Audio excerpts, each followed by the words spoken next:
ইচ্ছা করে কি জানেন, ইচ্ছা করে সব খাম খাজ ফালাই দিয়া ওভাবে বসে থাকি।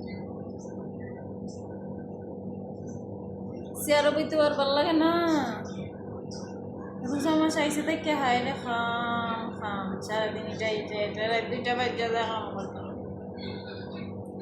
এখন মন চাইতেছে এখানে বইয়া থাকি, এখন বইয়া থাকি এমন বাটে মন চাইতেছে এটা তার একটু ইতিহাস করি, ভিডিও হইতে সাইডে দেয় ফেসবুকে ইউটিউবে। দেখেন হাতটা কেমন করছে, হাত ফাড়ক ফাও হাড়ক, মাথা হাড়ক মাথা ফাড়ক, মন বালা নাতা হোক, কারোর সাথে ঝগড়া হোক, যাই হোক খাম ঠিক করতে হবে। ভাল লাগে না কাম করতে, আর ভাল লাগে না। আমার সেখান থেকে নিবা জানি নিতা না, বললেই হবে না, নেওয়া লাগবে না, নেওয়া লাগবে না, বাট আমার ভালো লাগে না। বোঝা যাইতেছে এরকম বইছি, আমার ফাউটা একটু একটু ব্যথা ব্যথা করতেছে, কিন্তু আরাম লাগতেছে, কিন্তু ভালো লাগতেছে।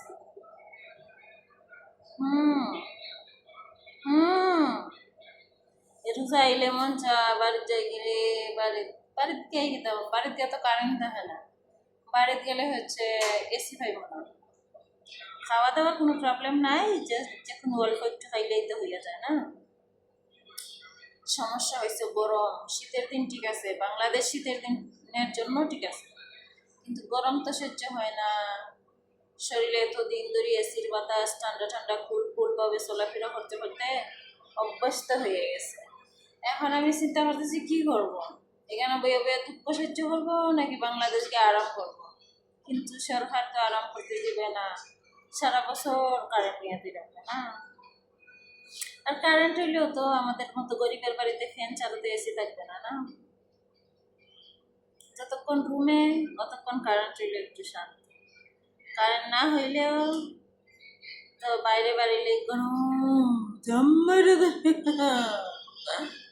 এত গরম ভাল লাগে না। এখন কি তা করতাম, দেশে যাইতাম না বিদেশ থাকতাম, ভাবতেছি বিদেশি হঠাৎ জামাইরে বিয়ে হইলে বিদেশে সেটেল হয়ে যেতাম।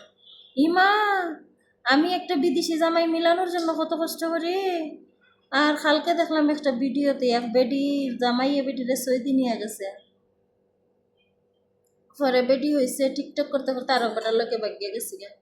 আমি হালির ঘরের হালি তোর কপালটাত নিজে নিজে লাগা, আর আমরা কপালটাত লাগাইতেই পারি, সুখটাই লাগাইতে পারি না, আর তোরা সুখটারে লাগাই আবার দুঃখটারে না লাগাও। হালির ঘরের হালিরা এইরারে মনটা আছে দুইটা, এইরার কপাল আমার কাছে না, তারার কাছে আমার কপালটা দিয়ে, কারণ তারা যদি এত কষ্ট করতে ঠিক ছিল না। আমার মতো বালা মানুষ, ভদ্র মানুষ, সুশীল মানুষ এত কষ্ট করা কি জানে কুলা হও। আর তো ভালো নো লাগতেছে, ক্যা করু কটাইতে হইব একটা বিদেশি জামাই, যারা সৌদি থাকে, দুবাই থাকে, ওমান থাকে, হ্যাঁ ওইখানে গিয়ে সেটেল হতে হবে। বিদেশ সেটেল হইলে ঠিক আছে না,